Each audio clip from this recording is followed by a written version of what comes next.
welcome everybody again to the first of 2022 Ostomy webinar. My name is Heather Lutzy, and I am here as the moderator for Christine Kijek, who is our wound care ostomy nurse. And on behalf of Health Products for You and shopostomysupplies.com and healthproductsforyou.com, we'd like to welcome you. And with that, Christine, I'm going to let you take over to speak about getting fit with an ostomy. Thanks, Heather.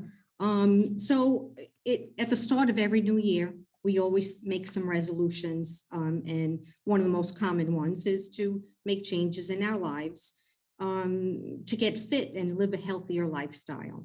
So that's a very broad term, and it does include physical fitness, such as working out, physical activity. It doesn't have to be exercise. And oh, there we are. Thanks, Heather. There she is. You're welcome. All right. So, but other activities, and also eating better. We all strive to do that, whether we have an ostomy or not. So, but just because you have an ostomy doesn't mean that you need to stop some of those physical activities. We want you to resume as normal a life as possible and enjoy being physically fit. So once you're fully healed from surgery, you're ready really to get back to normal activities, and adding that physical fitness into the mix. So for those who have a stoma because they have Crohn's disease or ulcerative colitis, most often those diseases will sap your energy and make you feel really tired. You could be malnourished, which can lead into that as well. And so once you have that surgery, you start to feel better because of that.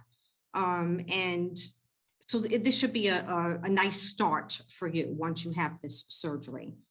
Now, diet and exercise with a stoma is sometimes can be a challenge. Our diets can be altered because we have a stoma, something such as an ileostomy. We tend to offset some of our diets for foods that will thicken things, and usually those are those starchy foods that will add the pounds. They add lots of calories. But overall, diet and exercise are just as important to your health and well-being, and becoming active is quite important. So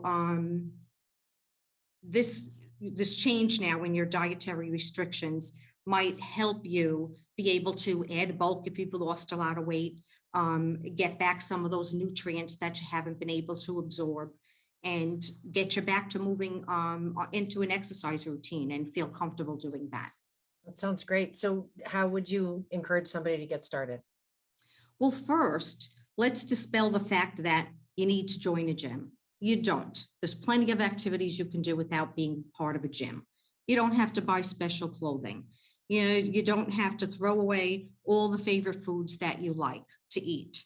Everything in moderation is a good rule. And choosing healthy snacks and things of that nature is going to be to your benefit instead of going for those sugary things. Me, I'm a chocoholic, so I always go for the piece of chocolate. But you can do things like take a brisk walk with your dog, ride your bike around the neighborhood. If you have a local swimming pool, you can swim with your ostomy. Play in with your kids if you have kids, or your grandkids if you have grandkids, or just go find a new hobby that introduces you to new people and you can make new friends. Regular activity is really important to help you recover from your stoma, and I want you to really make time for yourself. Now, nutrition and diet, I'd rather talk about the diet first before we get into the exercise piece. So if you have the new ostomy, you might be on a low fiber diet initially during those first few weeks until the inflammation settles down. But this allows time for you to heal, quiet down, and eventually we'll start adding those fibers slowly. Remember, foods that you couldn't eat before you had surgery, you may be able to eat now. And same in the opposite direction. You may have foods that worked well in your digestive system before you had surgery, but now since surgery, they don't affect you the same. So you have to watch for that. But there are some strategies to considering meals and planning your meals. So you do want to avoid fibrous foods with tough skin, such as corn, popcorn, peas, potato skins, Chinese vegetables, cabbage, bean sprouts, and seeds and nuts. Avoid carbonated beverages because they do increase the gas. Foods, I don't want you to restrict the range of foods. You can still have fruits and vegetables, but you're going to choose which ones are going to be better for you. And again, foods affect people differently. So let's pay attention as you start to add those fibers back in your food. It's a good idea for you to even keep a food diary so that as you're adding new foods, you can write down what you're starting and how it affects you and your ostomy. Okay, well, let's talk a little bit about weight loss. So eating to lose weight or to maintain a healthy diet, it's good for everyone, whether you have a stoma or not. But not everybody who has a stoma loses weight. Initially with surgery, your average weight loss during a recovery period is about 10 to 15 pounds, especially if you were sick going into surgery. Mm-hmm. But as we start increasing your diet, most people tend to gain that weight back. Because your body is utilizing lots of your intake for fuel, for healing and building new tissue, that's taking much of your calories, which is why you tend to lose weight during that early part of your recovery period. Okay. Now, if you're going to start a diet, avoid the fad and crash diets. These work initially, but if you don't change the way you eat, you're going to go back to the same weight you started at. So it's best to eat sensible, make smart choices, and choose this new way of eating as a lifestyle. Mm-hmm. Don't skip meals.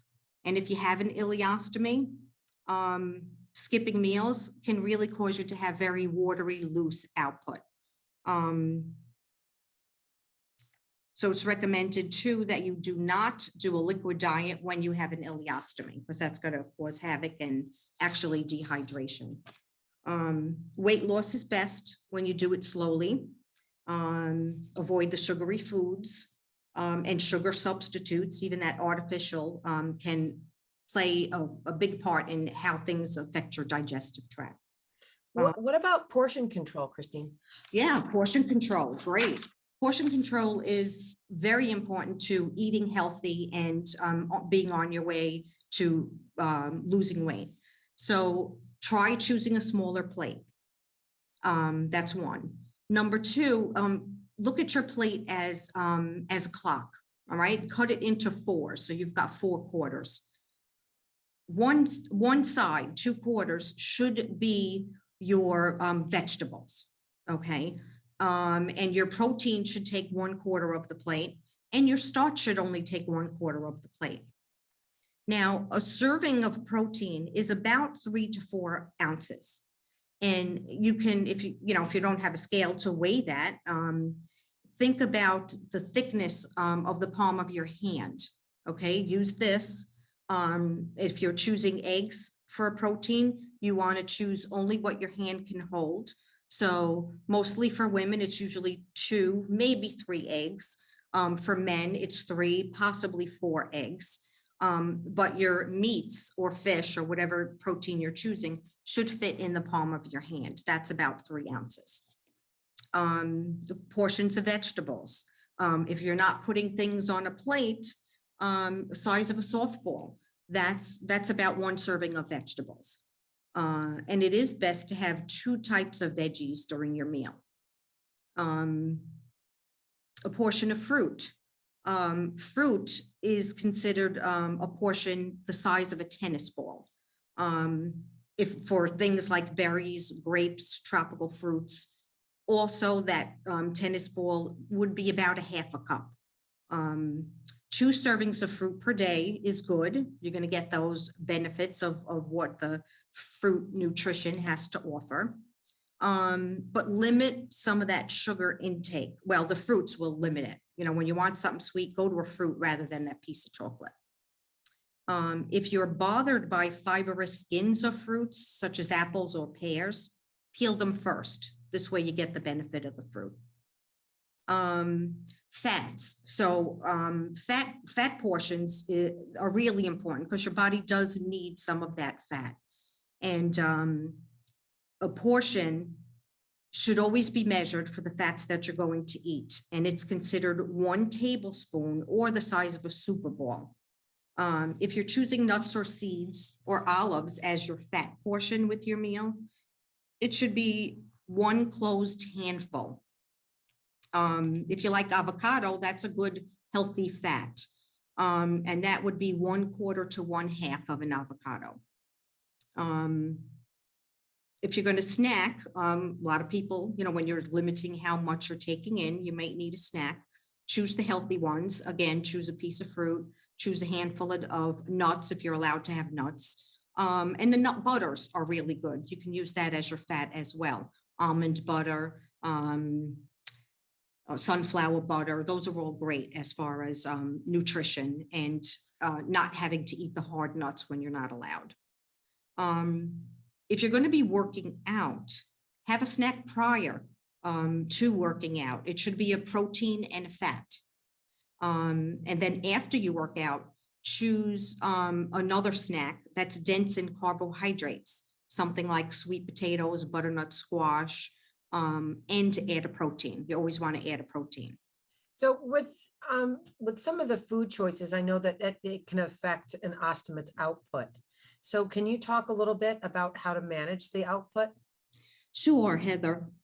So again, ileostomies, people with those tend to eat the starchy foods to thicken the output so that it's not as watery, it's easier to manage, and you're staying hydrated. So in that case, you want to make sure you're not adding the fats like butter on your bread, creamy sauce on your pasta. Let's see, what else? Cream sauce. They're just unwanted calories. Mm-hmm. So, you know, consider something else. There's no calories, actually fiber. I'm sorry, let me back up. You can, a lot of ileostomates will add fiber tablets. All right, clear that with your doctor first. But fiber has no calories when you're taking a fiber tablet. So that is a choice. There is also a medication called cholestyramine. One of the brand names is Questran, mm-hmm. and or comes in tablet form. That's a powder. It also comes in tablet form known as Colestipol or Colestid. And those are used to thicken the stool. So the Colestid or Questran does require a prescription, and you can ask your doctor if this is an option for you. It will help thicken up that stool and manage that output. Dairy products, those are great for providing calcium. However, choose low-fat milks and yogurts. Those are going to be a better choice. And cheese is available as reduced fat. So that's helpful as well. Sure. Let's talk about alcohol, right? Everybody has a little cocktail now and then, but alcohol is very high in calories and it doesn't offer any nutritional value. So if you are going to partake of the spirits, consider what you mix it with. Carbonated mixes add gas, and they also add sugar. Juices add extra sugar, and of course, the unwanted extra calories. So now, once you get the food under control, talk a little bit about the next option, right? So it's like exercise. You got, it's like what you put in, and then it's what you burn off. So let's talk about exercise. Right. So exercise. There's no reason to stop because you have a stoma. Short walks after surgery are really important. Helps decrease your risk for complications after surgery. So you can increase that distance as you build strength and stamina after surgery. Mm-hmm. And those complications that it decreases is a risk for blood clots in your legs or DVTs. You're going to start with gentle exercises. And if you're still in recovery period, getting in and out of bed could be a challenge because a lot of people will go ahead and use their abdominal muscles. And there's a much easier way to do that without having to strain your belly. And that is instead to, if you're lying in bed, roll onto your side, use your hands like this to push on the bed Mhm. to get to a sitting position. And then you can stand. Same when you're getting into bed. So sit down on the edge of the bed, roll to your side, roll down onto your side with your legs bent. Okay. Then once you're in that position, you can roll onto your back. So that's going to help minimize any abdominal discomfort getting in and out of bed post-op. The core muscles, our abdominal muscles support our spine and our organs, and they also include muscles in your back and the pelvic floor. So gentle strengthening after surgery is a good thing. It will help strengthen so that you're less likely to get a peristomal hernia. So Convatec, Heather's going to put up a link for me if she hasn't already. Convatec has an excellent core strengthening regimen, and it can be found on their website. It's listed under the Me Plus Recovery, and I have one of their booklets here, which is awesome. And they've got exercises that are great for your abdomen that you can start pretty close after surgery, within 1 to 2 weeks. So, and that will help strengthen those core muscles. So the first exercise, I'm going to hold up a picture here. We'll show a lady here in bed. You're going to lie on your back. You can do it on the floor. You can do it in bed. But lay on your back with your knees bent and your feet flat. Place your hands on your lower belly. You're going to take a breath in.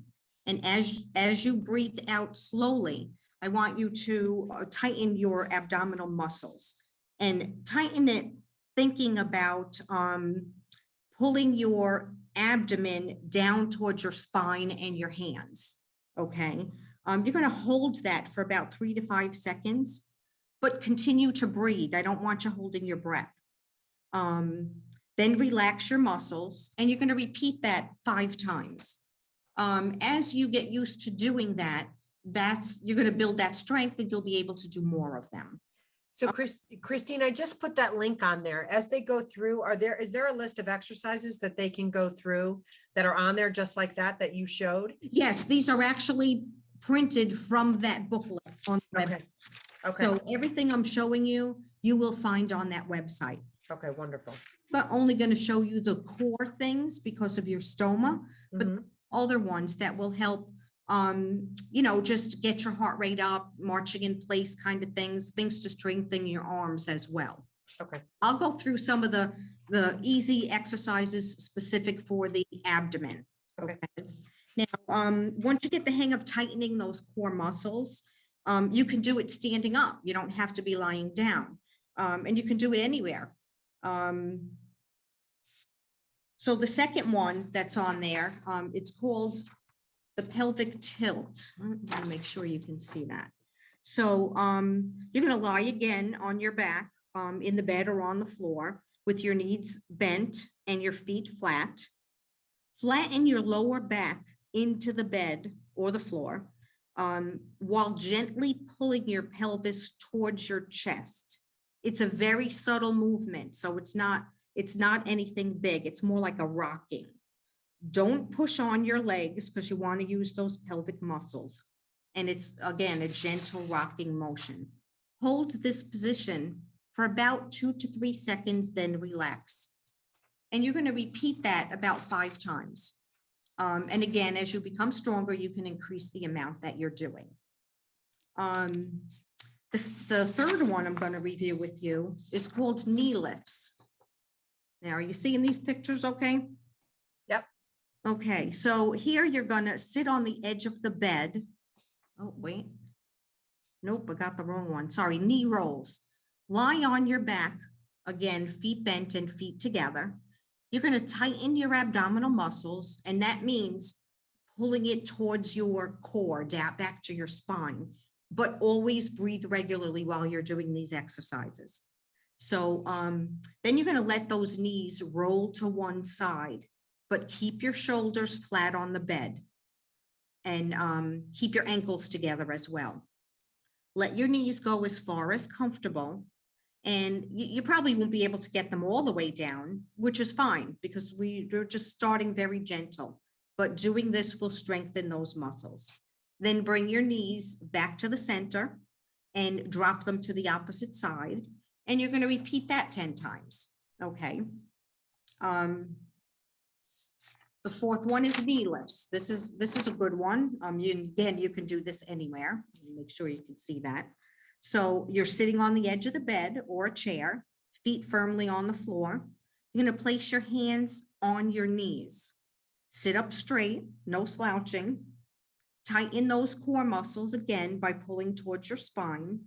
Slowly lift the right foot off the floor, just a small amount, keeping those abdominal muscles tight and continuing to breathe. Lower your right foot to the floor and repeat the movement with the left foot. Be sure that your body is not moving from side to side, that you're letting your legs do the work. And you're going to repeat that 10 times and increase as you tolerate that. Now, once you've mastered, these are phase 1 exercises that I just reviewed with you. I'm going to do a few from phase 2. So, maybe 2 or 3 weeks, and then you can advance to the phase 2. Now, the first one is called knee drops. So similar to the knee roll. Here, you're going to, again, lie on your back with your knees bent and feet flat. Tighten those core muscles. Again, continue to breathe, but allow one knee to drop to the side and then slowly bring it back to the center. Only go as far as you feel comfortable doing. I want you to try not to move the pelvis. So the goal of this exercise is not how low you can drop the knee, but maintaining control.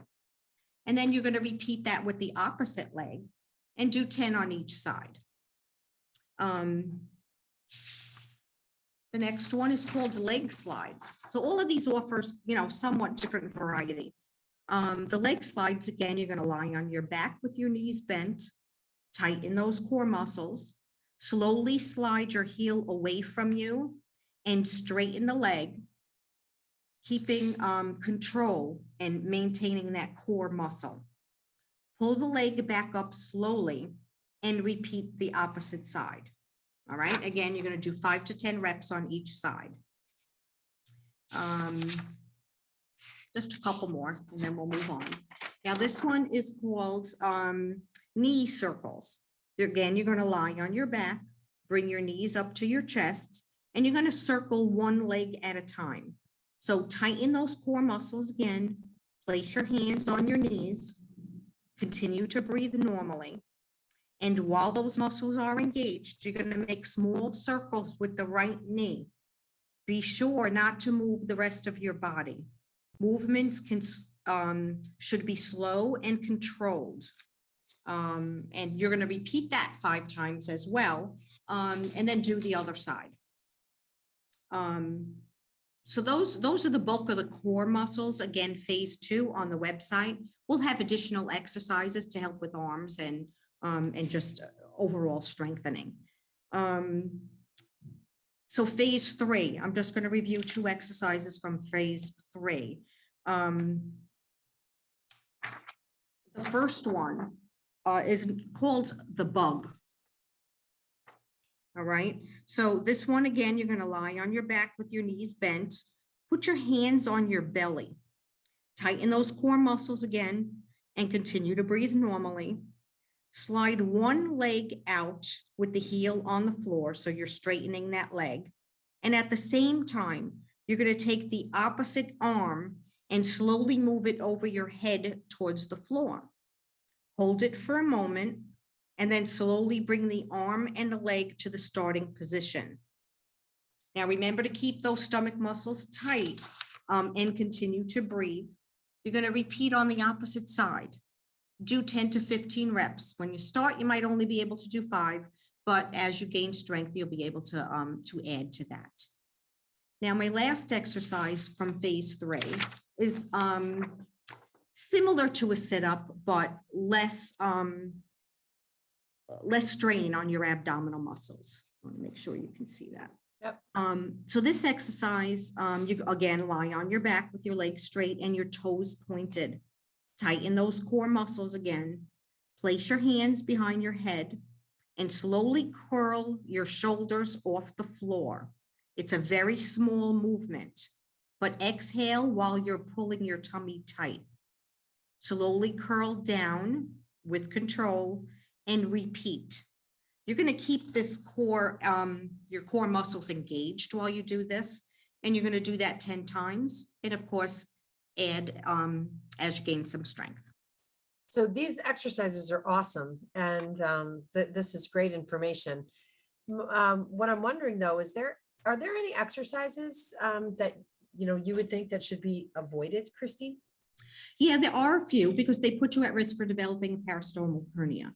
So, and that's because they just create too much tension, like a regular sit-up. It creates too much internal pressure. And again, that's your risk for the hernia. So traditional crunches you want to avoid. Things that normally you would see done in a gym or Pilates class and yoga. Some of those moves are okay, but you want to avoid sit-ups, the traditional crunches, planks, just doing that plank movement. Until your core muscles are really, really strong, I wouldn't do planks. Push-ups, again, there's lots of pressure in that abdomen. Double leg lifts, and roll downs. So I would really avoid those, again, until your belly is very strong and you have good core muscles. Once you're at 12 weeks after surgery, usually you're resuming all normal activities. You don't really have restrictions, with the exception of that lifting, pulling, or pushing greater than 20 pounds, because that does create that additional pressure. So there's many other things you can do to keep active if you don't want to actually exercise. Swimming, I think I mentioned earlier, bike riding, horseback riding, kayaking, all sports. They're wonderful.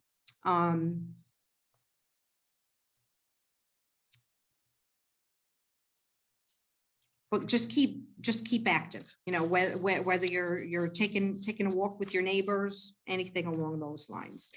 So as they're, our fellow ostomates are being active, are there any, products or supplies or anything that help kind of with them doing their daily activities?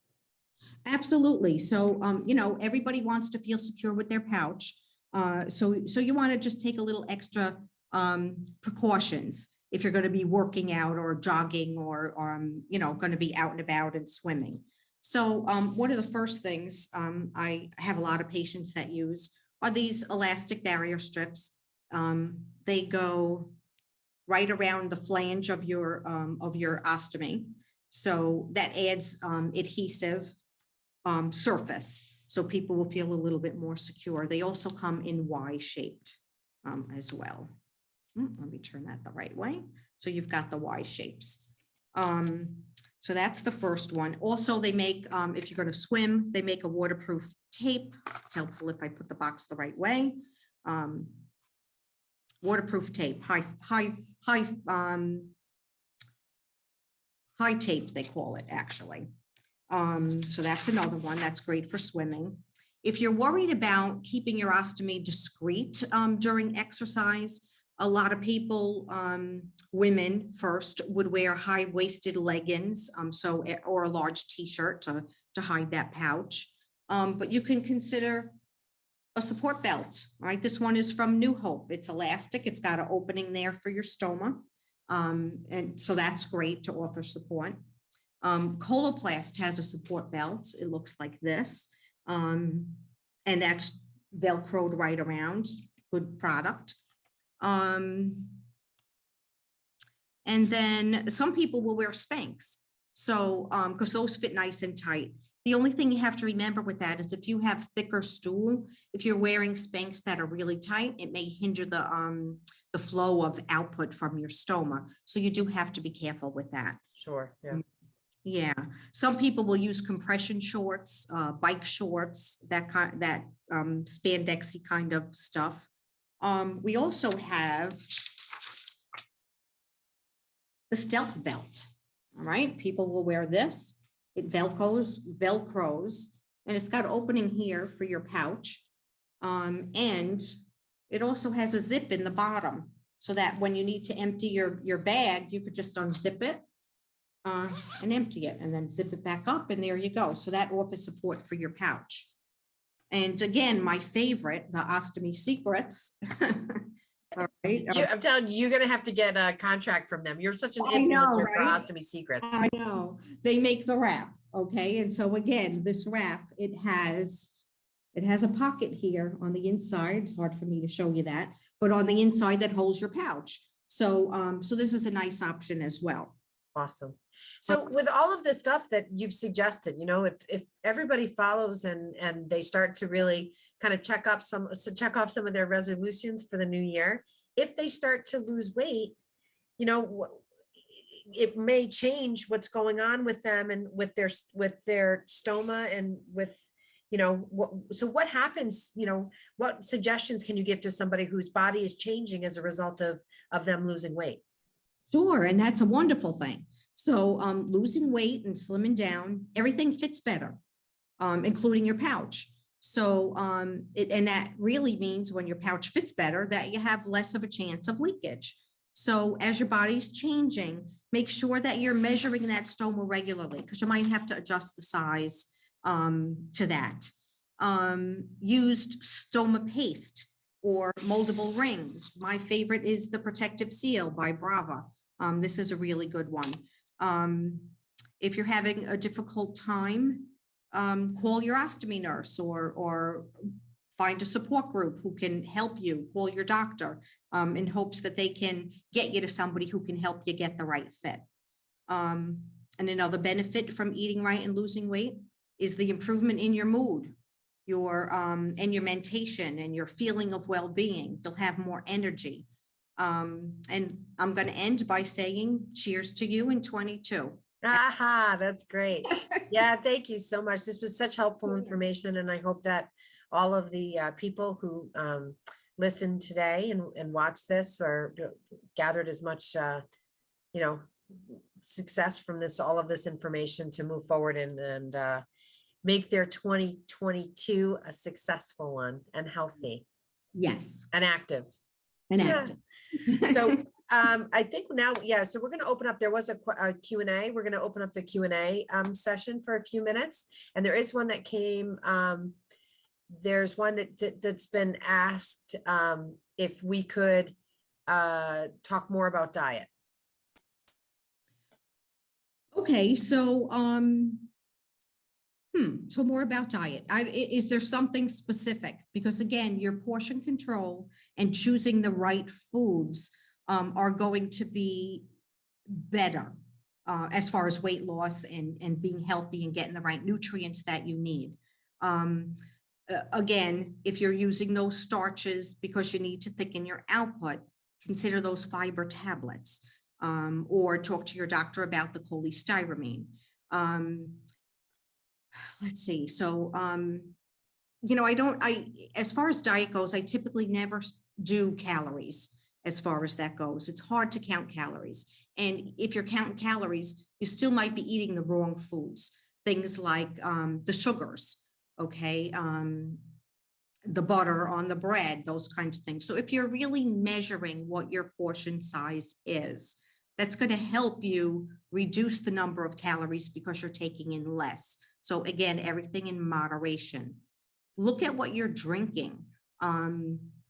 Water is one of the best things you can have. There's no calories in that, and you can have as much of it as you want. But when you start adding things, even if you're doing, say, Crystal Light or some of these either diet soda or diet, you know, like iced tea or lemonade and things of that nature, the artificial sugars that they put in there are harder really for your body to digest. And so sometimes we get stuck in this cycle of all that artificial stuff, and it doesn't allow you really to lose weight and have less bloating and just feel more comfortable in the abdomen. So a lot of people suffer from those types of things. And one of our the questions is one of our viewers was experiencing a lot of gas. So as that pertains to their diet. So look at the types of foods that you're eating, number one. There are foods that increase the gas. Even though you're eating cooked vegetables, you know, some of them are really gas producing. So your broccolis, your cauliflowers, your even onion and garlic. Even though if you're using it powdered form, you're still going to be adding gas. You can try really taking Beano before your meals. That helps quite a bit to reduce the amount of gas that you're experiencing in the pouch. And again, no carbonated beverages. Yeah. Another question is that one of our viewers can only wear the pouch for 2 days. They've tried lots of methods. However, after 2 days, they start to leak and they have an ileostomy.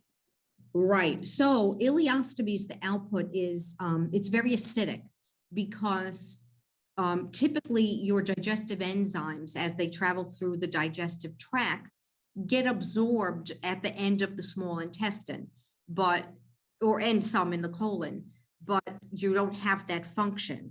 So, so those digestive enzymes are coming out, which break down the material of the pouching of the wafer. I recommend a wear time no more than 3 days for an ileostomy. And every other day is fine to change. If that's what works for you, but you do want to look at what type of wafer you're using or skin barrier. Is it extended wear? So that makes a big difference. Standard wear is made for colostomies, less acidic output. You need extended wear. So if you're using a Convatec product, it should say Durahesive on it. If you're using a Hollister product, it should say Flex Tend instead of Flex Wear.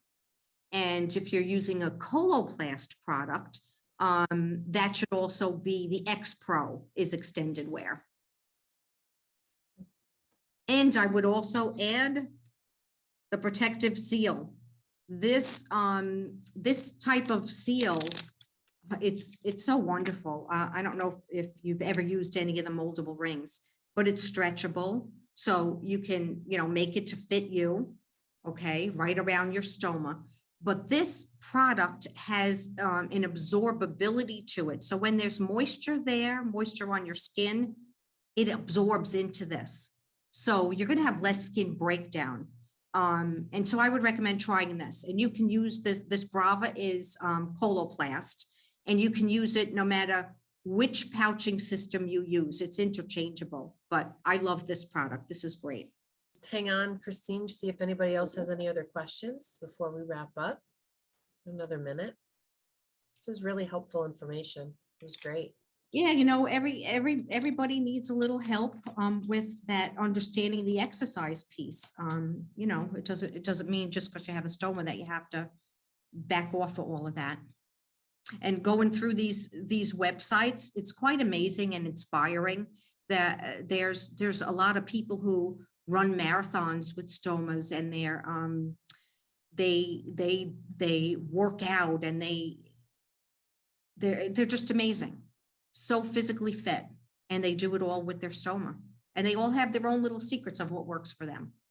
Well, if nobody else has any other questions, I just wanted to thank you again, Christine, for another wonderful webinar session in our series. And I look forward to our session again next month, where we can hopefully help some of our viewers and our listeners for, you know, different ways to have success living with an ostomy.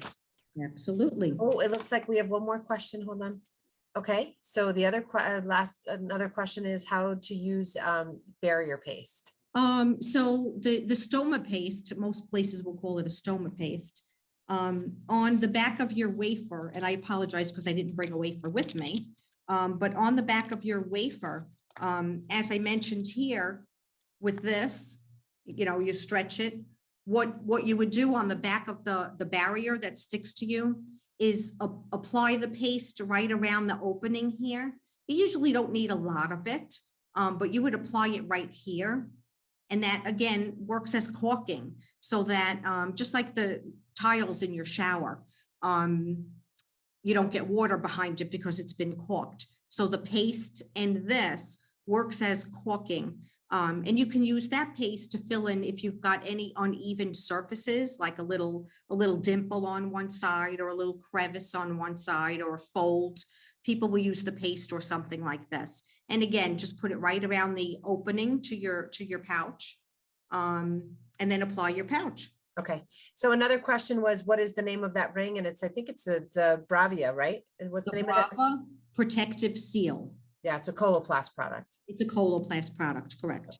So is there, one of the viewers had a question about a way to control output, which I believe is, you can answer it, but we touched on some of the ways to control the output. Right, so if it's an ileostomy, again, adding that fiber, eating the foods that thicken the stool. Some people will take Imodium. So if you know you're going to be working out and you want to try and decrease, if you're going to take Imodium, and again, just clear that with your doctor to make sure it's safe for you to do that. I would take that Imodium about an hour to an hour and a half before you're going to be working out. Or going somewhere, whatever activity that you're participating in. That should help. Some people need 2 Imodium tablets. Again, so you need to find out what works specific for you. As far as colostomies go, that one's a little bit tougher. Generally, colostomies have less of an output anyway. They don't have output all day long throughout the day. Unless it's on the right side, because then I would treat it more like an ileostomy. But for the left-sided ostomies or colostomies, you may only have 1 or 2 bowel movements a day. And so you want to choose to do your activities when in between when your bowel movements usually happen, because you can become very regular as far as when you have bowel movements with a colostomy. And then we haven't really touched much upon irrigation of colostomies. Only left-sided colostomies and people who have normal bowel habits can do irrigation. I did write an article on it. It should be on the website on HPFY to find out if irrigation is right for you. But basically, that's like doing an enema via the stoma. And so it will clean out your colon. So it will delay your next stool output. Another question is it advisable to use adhesive spray on the seal before applying to the skin?